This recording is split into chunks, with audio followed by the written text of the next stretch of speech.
Cooking in a camper van is a nightmare. I don't have a lot of space, so how on earth do I do it? I cook. Trist cleans. I think that's a fair deal.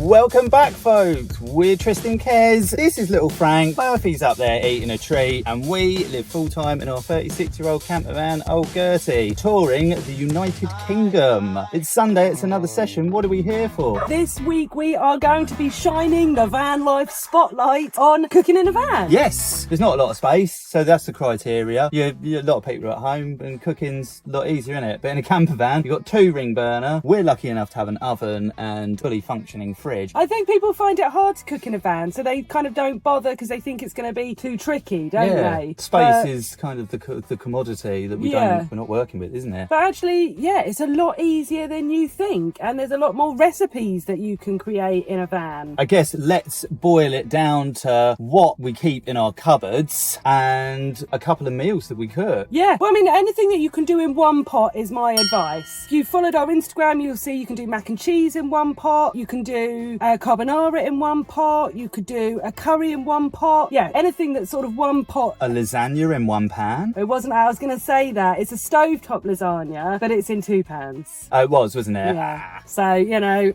but you only need one burner for it, really. You're only ever using one burner at a time. So, yeah, we just wanted to put together an episode to show anyone who's like, cooking in a camper van is a nightmare because I don't have a lot of space. So how on earth do I do it? Yeah, and I think it's about having a few staples in your van. We are massive fans of the pasta sauce. If you know, you know, but you can't live off that. Otherwise, I think you might shrivel up and die. Yeah, great backup though, and they're kind of very thin. They don't take up a lot of space at all. Yeah, they're appalling, but they are appalling. But as a backup, where you're like, we haven't got a lot of anything. It's funny, really, because I think we fell into that where we got these instant things, thinking, but it's just so easy. You just chuck it in and add water. But actually, when you make my no cream carbonara, you literally chuck pasta into water, throw in some parmesan, an egg, a knob of butter, and then any sort of bacon or mushrooms you want to add, and boom, you've got yourself a fresh carbonara. So yeah, sometimes I think we're disillusioned to the easiness of the conveniences of food, when actually home cooking is just as easy and just as simple. But yeah, I thought we'd sort of maybe show you some of the staples that we always have in our cupboards. Yeah. Shall I take you through to the kitchen? Come on, let's go. Just climb around the dog. I'm not going to show you in the cupboards because I did tidy them the other day and they get quickly messy. So a huge staple for us is eggs. Eggs are a massive staple in the van. Great source of protein. You can chuck them in with packet rices you can buy. Chuck that in a frying pan, lob in your eggs. You've got yourself a cheeky little egg fried rice. And yeah, great in protein, great for omelettes, scrambled. Love an egg. We love an egg. The same, we always have wraps. We've only got some shreds left because I've been making things with these. Wraps are brilliant for stovetop lasagna, for sandwiches, for homemade tortilla chips. They just fry them off and add some salt. Always have those in the cupboard. And a little top tip, we do love a sandwich, but rather than buying bread, which does for some reason in a van you have to deal with extra moisture, condensation, can go mouldy quicker, we buy bagels. For some reason, I don't want to know why, please don't tell me, they last a lot longer and stay fresher for longer. Base sauces I always have in the cupboard is a soya sauce and a Worcester sauce. It's all about flavouring when you're cooking simple. A whole shelf of herbs, whichever herbs you like. I love experimenting with all of them. Onion salts, garlic powders, all of your different herbs. Oh, take that out. Don't get that bit on. Anything that you can mix to add flavour. Soya sauce is brilliant for the egg fried rice I mentioned. And yeah, just pretty much anything that you like a bit of extra saltiness on. Worcester sauce is great for all of your roux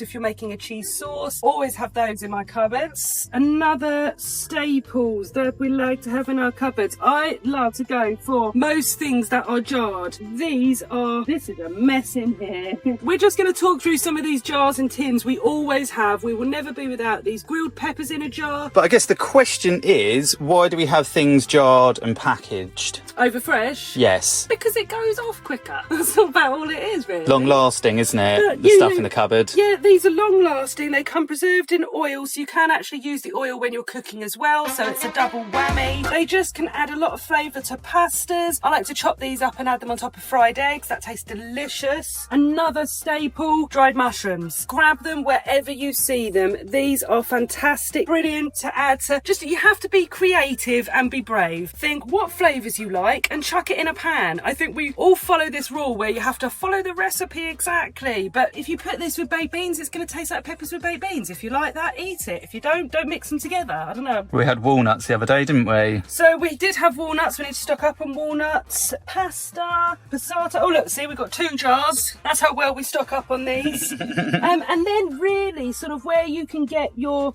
fishes tinned. We like to get tinned tuna. We also like to have some anchovies on hand. These are delicious, chucked into your pastas, on top of your pizzas. A cheeky little pack, apart from your pastas, which we have them by the abundance in here. We have macaronis, tagliatelles, spaghettis, but you can buy these naughty instant noodles, which you have to actually just take the little sachet out, boil them up, mix in some chili jam. We've got this one, jalapeno jam, with some peanut butter and some sesame oil. Mwah, they are absolutely delicious. You can also, on top of your noodles, then build them out. So you can chuck on your peppers, your mushrooms. We do have corn chicken that we keep in here, which is also a great addition. Build on the basics. Oh, a little top tip though, we do like to load up our noodles with veg, and when we do, mix in a boiled egg. For some reason, it just takes noodles to the next level. We love a boiled egg and noodles. I mean, it's really quite basic. We've got flour. It's something, funny enough, actually, people don't tend to have in their van because they think, oh, when am I going to be doing baking in a van? As I said, flour, butter, a little bit of milk, perfect roux for any sauce, any meal. You just need to add your additional flavourings. Also great to knock yourself up some flatbreads or some naan breads. If you saw on our Instagram this week, we did a cheesy jalapeno garlic naan made from just flour and yogurt. Yeah, flour, great staple to have. Also did a stovetop lasagna. We do have an oven in here, but it would be unfair to use that one in a van because I understand, or use that in a recipe idea because not everyone has one.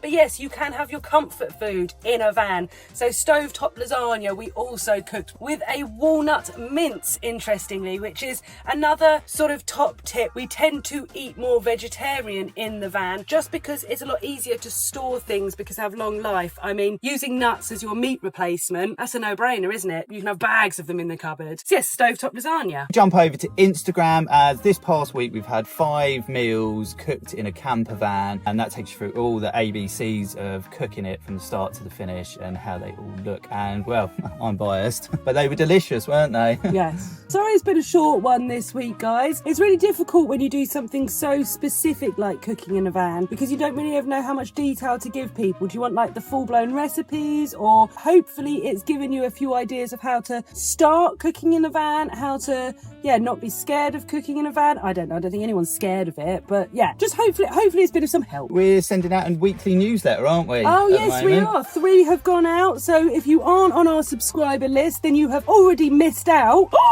But yeah, if you head over to our website, you can sign up and join our subscriber list, where every single week we will be sending you out a little van life hacks, travel tips, camping guides, all sorts to help you with your life and your adventures on the road. And a few recipes in the future. And thanks to everyone who supports the channel. We really appreciate you guys, and everyone who likes and subscribes and comments each week. You keep this channel going, and really without you this channel wouldn't exist, would it? So I think that's it for this week. Don't forget to like, subscribe, hit the bell notification. Until next time, folks, bye for now. Hello and welcome. Hello and welcome. Hello And welcome. Hello. No, that wasn't a welcome to you, buddy. All right.